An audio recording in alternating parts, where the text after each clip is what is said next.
Les Actes des Apôtres, chapitre 19.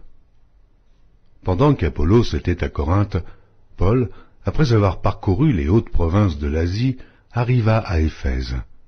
Ayant rencontré quelques disciples, il leur dit : « Avez-vous reçu le Saint-Esprit quand vous avez cru ?»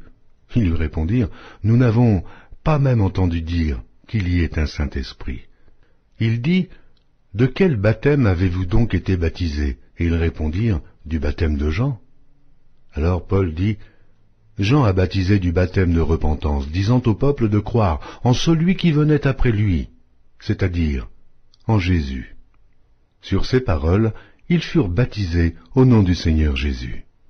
Lorsque Paul leur eut imposé les mains, le Saint-Esprit vint sur eux, et ils parlaient en langue et prophétisaient. Ils étaient en tout environ 12 hommes. Ensuite Paul entra dans la synagogue, où il parla librement. Pendant 3 mois, il discourut sur les choses qui concernent le royaume de Dieu, s'efforçant de persuader ceux qui l'écoutaient. Mais, comme quelques-uns restaient endurcis et incrédules, décriant devant la multitude la voix du Seigneur, il se retira d'eux, sépara les disciples et enseigna chaque jour dans l'école d'un nommé Tyrannus.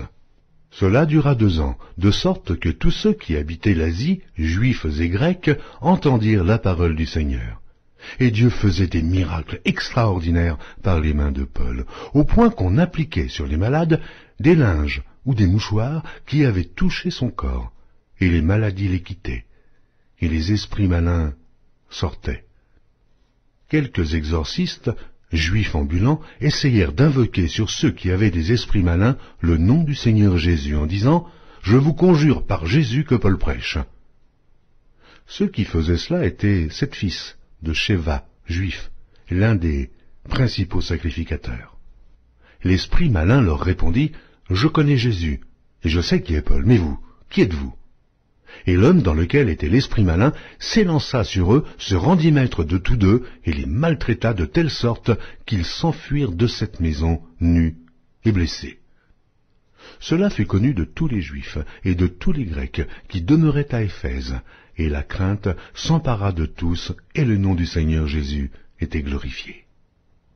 Plusieurs de ceux qui avaient cru venaient confesser et déclarer ce qu'ils avaient fait. Et un certain nombre de ceux qui avaient exercé les arts magiques, ayant apporté leurs livres, les brûlèrent devant tout le monde. On en estima la valeur à 50 000 pièces d'argent.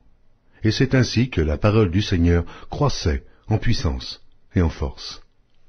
Après que ces choses se furent passées, Paul forma le projet d'aller à Jérusalem, en traversant la Macédoine et l'Achaïe.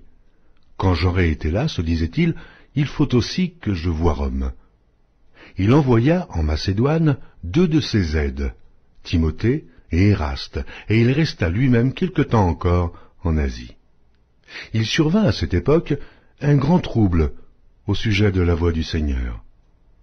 Un nommé Démétrius, orfèvre, fabriquait en argent des temples de Diane et procurait à ses ouvriers un gain considérable. Il les rassembla avec ceux du même métier et dit : « Ô hommes, vous savez que notre bien-être dépend de cette industrie. Et vous voyez et entendez que, non seulement à Éphèse, mais dans presque toute l'Asie, ce Paul a persuadé et détourné une foule de gens en disant que les dieux faits de main d'homme ne sont pas des dieux.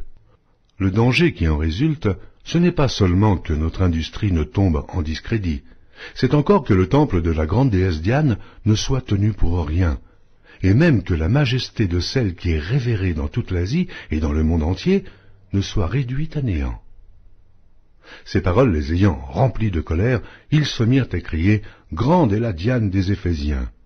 Toute la ville fut dans la confusion, et ils se précipitèrent tous ensemble au théâtre, entraînant avec eux Gaius et Aristarque, macédoniens, compagnons de voyage de Paul. Paul voulait se présenter devant le peuple, mais les disciples l'en empêchèrent. Quelques-uns même des Asiarques, qui étaient ses amis, envoyèrent vers lui pour l'engager à ne pas se rendre au théâtre.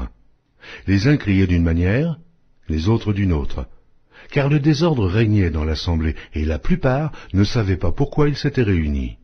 Alors on fit sortir de la foule Alexandre, que les Juifs poussaient en avant, et Alexandre, faisant signe de la main, voulait parler au peuple. Mais quand ils reconnurent qu'il était juif, tous d'une seule voix crièrent pendant près de 2 heures, « Grande est la Diane des Éphésiens! Grande est la Diane des Éphésiens !»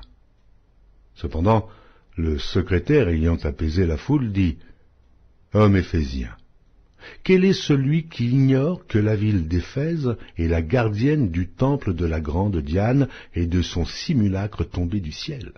Cela étant incontestable, vous devez vous calmer et ne rien faire avec précipitation, car vous avez amené ces hommes qui ne sont coupables ni de sacrilège ni de blasphème envers notre déesse. Si donc Démétrius et ses ouvriers ont à se plaindre de quelqu'un, il y a des jours d'audience et des proconsuls, qu'ils s'appellent en justice les uns les autres. Et si vous avez en vue d'autres objets, ils se régleront dans une assemblée légale.